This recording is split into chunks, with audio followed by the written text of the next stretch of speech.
Yo, what's good, YouTube? This is Jay from TNJ, and welcome to the first spring training in the Denver Bears' new franchise.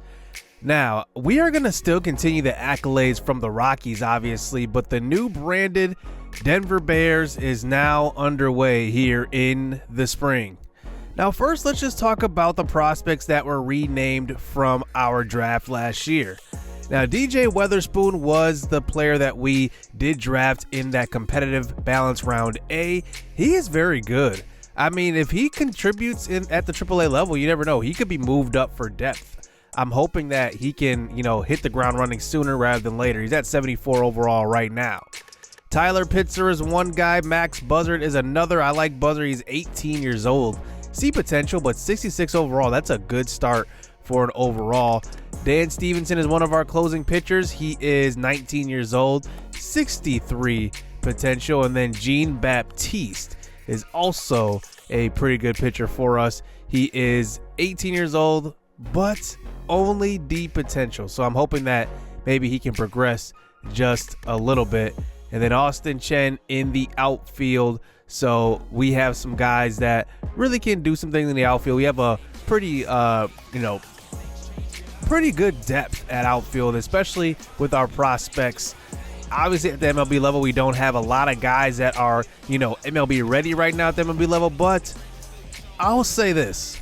The future of our outfield is bright, and I'm going to have some tough decisions down the road on who to play. It's definitely going to depend on performance, to be honest with you. So we'll have to see how that goes in the future. So let's check out Luis Severino on the mound for the first time for the Bears. He signed a huge contract with us. Here's a hit to center field, and that is going to get past Garrett Hampson. And that one will roll to the wall as LeCastro starts out spring training with a triple. I have no idea why he slid that time into third. That was an easy stand-up triple. That's going to bring up Geraldo Perdomo to the plate, and he hits one hard to the left side, and that one will get down. Blackman cannot make the catch, so he doesn't get the out. He throws home, and the runner advances to second base. Now, Blackman is on the last year of an $18 million deal, so it's going to be interesting to see what he does this year. What if he hits like 340 this year? I mean, what if he has like a fantastic year and even in a declining season? Because he's going to be declining because last year he declined from 84 overall down to 75, so that is something I'm definitely thinking about in the back of my head. And maybe we can bring him back on a cheaper deal. We'll have to see. So here's Keston Hiura, who hit about 286 last season. Had a great on-base percentage. I think it was close to like 370, 380, something like that. So he was very, very good at getting on base for us. Now, a guy that needs to be really good that's going to hit probably in the middle of our lineup, not 5, probably not 6, but probably 7, 6 or 7. He's probably going to rotate there. We'll have to see. I want to see what Will Benson can do here. He's going to be a guy that we're really going to depend on. So here is Fuentes. I don't know where he's going to hit in the lineup yet, but, I want to see what he can do with his bat, especially with guys in scoring position. And here he grounds out into a double play to end the inning. Here is Hitor Takahashi, who I want to see in spring. He's a guy that's about 72 overall. If I had to rank him right now, he is a number 6 prospect in our organization. But he's a very good defensive player, and also he has that speed, and he can swipe bags. He is such a good leadoff hitter, so I'm going to try him out at the leadoff spot in a couple of games here in spring training, quite a few actually. So here is Gary Sanchez, the new signing of free agency. He was the middle tier guy, and he gets a pitch to hit, and that one is gone. Absolutely smoked to center field. One thing I'm looking forward to is the power in this lineup now. We have Gary Sanchez, Keston Hiura, Charlie Blackman, all in the middle of that lineup, along with Fuentes, and then you never know who's going to come up in the organization, along with Will Benson. Will Benson's got some power as well. So here he gets a low pitch, and this one is driven high in the outfield, and that one is going to be a routine pop fly to center field. But, I'm looking for Will Benson to take that next step. I hope he can. He's a decent fielder, but he's got a great arm, so I'm hoping that, he will come around here. We end up losing to Arizona in the spring. I have no idea why the schedule never changes in the spring. MLB The Show definitely has to fix that. because you play the same spring training games, at least the spring training schedule every single season. And even your division, you play a lot of those guys as well. And we get the loss in that one, 4-2. Now, one thing I do want to change here is I do want to change the scouts, and I want to get player-specific scouts. So, position players, we have a guy that's really efficient with those. We have a guy that's really efficient with pitchers. We have a guy that's really efficient with discovery. So I definitely want to, have a kind of diverse scouting, director and team. So we'll see what happens this year. We have the number 2 pick in the draft coming up. So that's going to be a whole lot of fun. I can't wait to see who we're going to select there. And apparently we're going to lose our 2nd round pick. And here is an issue right here. I want to bring up this hit right here. Now, off the bat, I went to the left. For some reason, the outfielder went to the right. I'm thinking about trying out auto fielding and seeing how that does. I want the players to dictate the outcomes. I don't want to have, full control here. I want it to be more ratings based, especially on defense.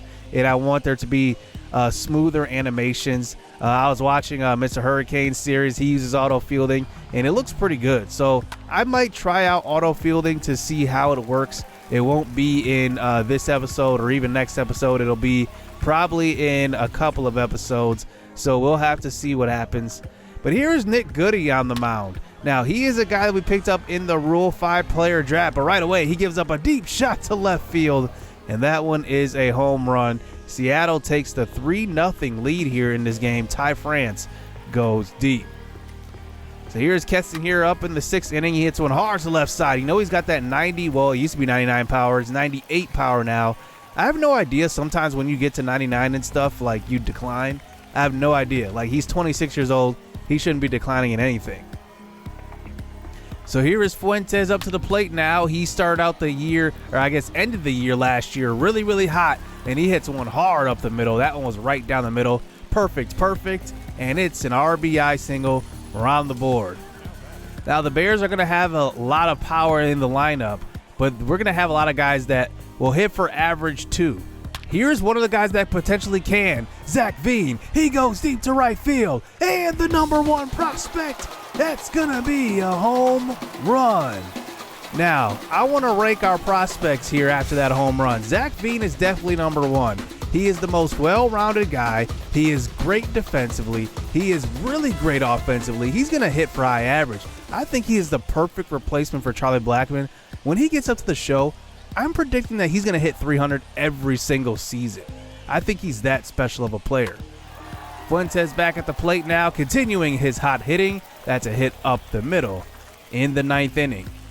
Zach Veen is number 1. I got to say Muhammad Willingham is probably number 2. As that brings up Veen again. 1 for 3 in this game in a 3-1 count. We're going to move the runner. It's a ground ball hard up the middle. It's bobbled, but right into that shift there. And it's going to be an out at first base. Now, I would say my number 3 prospect is probably Justin Maxwell, the pitcher that we drafted in the 2nd round last year. He won Player of the Year, and I think he's a very good pitcher. So he's going to be probably our number 3 ranked prospect. We end up losing this game 4-3. But I really like what I saw from some guys like Zach Veen. And here is probably our number 4 prospect. And this is Atlas Luntich. Now, he is a guy that was ranked in the top 50 last year. And I'll say he's probably ranked number 5 as far as prospects. Because also we have Brian Rocchio at shortstop. He's going to probably be number 4. So number 1 is Zach Veen.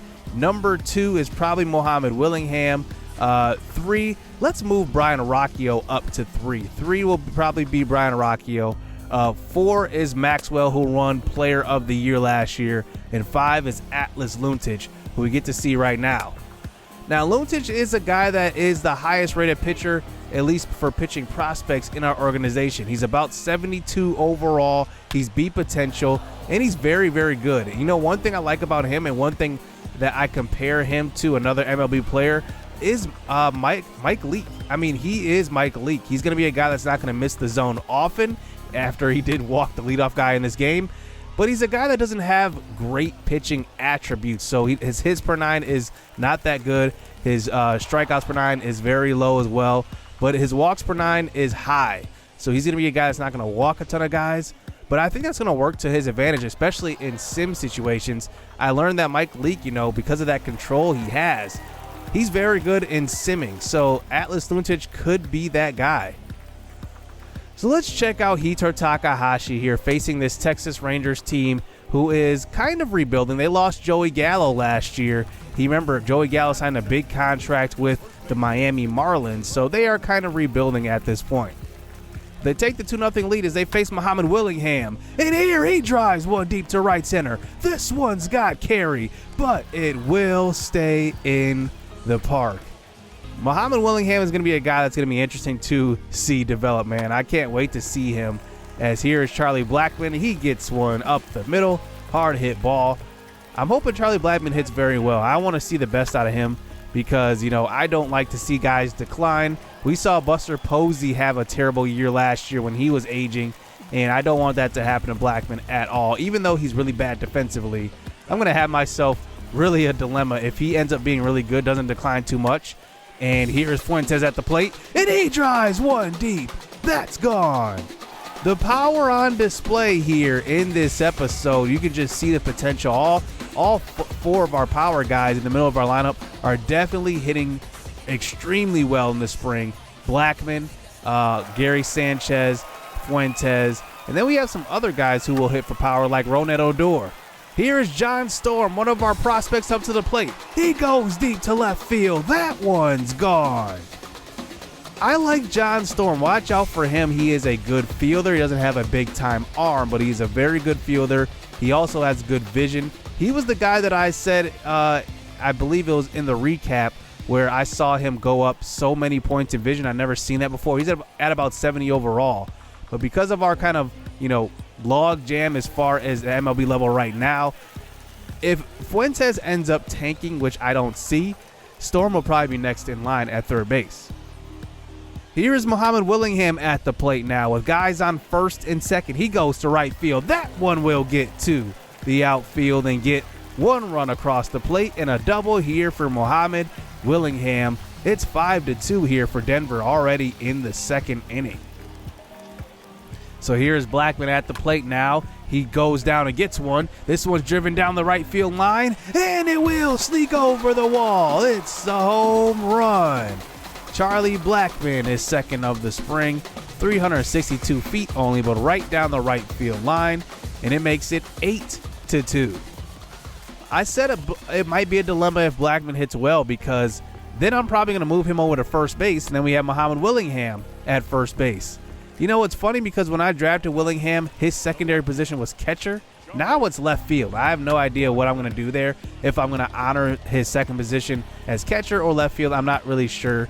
But we do fly out to center field. Charlie Blackmon almost had his second home run of the evening. He barely missed that one. So on to the sixth inning. Here's Willingham at the plate. This one's driven deep. It's got carry. It's gone. Muhammad Willingham this time, 415, his first home run of the spring. You just see the potential power with his bat. I mean, the guy can straight up hit the ball. And he's got power to center field. I mean, that is unreal power. And look at that changeup right over the middle. Muhammad Willingham just absolutely tattoos that one. We win this one 12-2 after a shaky first inning there by Atlas Luntich. But he didn't do anything the rest of the way. He only gave up 4 hits. And that was a great game. He only gave up 2 hits, actually. Our team gave up 4 hits for the complete game. 2 hits the rest of the way. And we get the win here, 12-2. Muhammad Willingham was a single short of the cycle. Can you believe that? So that's a good spot to end the spring and recap what we saw here. We ended up going 13-14 in the spring. And one guy that was hot was Brendan Rodgers. He hit 382. I mean, if you talk about a wrench being thrown in this dilemma here we have going into the season, Brendan Rodgers hitting 382, definitely a surprise. He had a 433 on base percentage. Muhammad Willingham did Muhammad Willingham things. He hit 344. He is going to be exciting. I cannot wait to see what he can do in the future. The new ownership wants us to build around him, so it's going to be Willingham, Zach Veen, and Brian Rocchio. Those 3 guys will definitely be the future of our team on the offensive side. Charlie Blackmon hit over 300 in the spring. Good to see that. Daza actually did as well. Keston Hiura hit 286, about where I want him to hit. Zach Veen hit 286, another good spring from him. Gary Sanchez hit 283. I'm hoping that will be around an average that I can get from him. That would be excellent. And then Ronald Odor, who we saw at bat a little bit, we signed him to a 2-year deal. So he's going to be a guy that's going to be kind of a depth guy. He's going to start for now, but if he doesn't hit for high average, which is something he's never really done in his career, he could probably be a pricey backup, but I like him still for depth. Garrett Hampson actually hit 361 in the spring, but on-base percentage of only 306. Now, I want that on-base percentage to be higher, so I'm hoping that maybe he can get that up a little bit. He's got some competition at leadoff spot right now and in the outfield, as Hitor Takahashi hit 266 and 318 on-base percentage. I mean, those few percentage points matter, especially at the leadoff spot, because those are the guys that are going to be scoring runs for you. And seeing that, Takahashi also has speed, I think he's got some competition. Now, Will Benson struggled. This is an issue because we want to see him do well. He's got our best arm in the outfield, 94 arm. And, one thing about him is that he could, draw a lot of walks, but he strikes out quite a bit. He had 23 strikeouts just in the spring alone. And that is an issue. He strikes out at a 28% rate. So 28% of his at-bats in the spring, he struck out on. Man, I'm going to need for him to get better there. But right now, he's probably going to start opening day. We'll have to see. Raimel Tapia continues to struggle. I'm not sure what's going on with him. And then Jose Iglesias. He had 173 in the spring. And I was very surprised to see that. But I'm not truly worried about him because I know how good of a hitter he really is. Pitching wise, we actually did not do too bad, but our starting pitchers, some of them did kind of shaky though. Luis Severino, 166 whip, 604 ERA. Not a good start to your Bears career.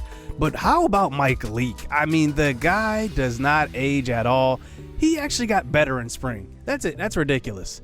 He had a .83 whip, 1.88 ERA, in 24 innings pitched. I mean, the guy is just good. I don't know what it is. John Gray had an excellent spring, 103 whip, 3.22 ERA. That is a great sign for us going forward.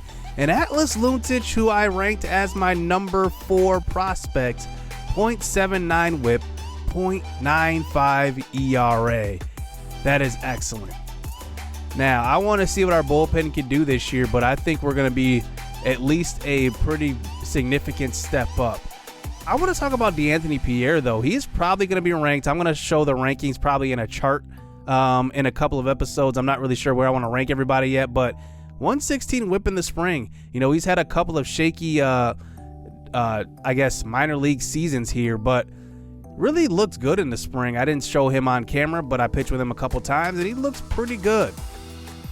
So our starting lineup might look something like this. This is not finalized, but Hitor Takahashi, he could make the MLB roster, and I think he will, playing in the outfield. And I kind of want to give him a start in right because Will Benson struggled, and I want to see somebody that's going to be up there getting on base, getting hits, and I can't depend on Will Benson right now.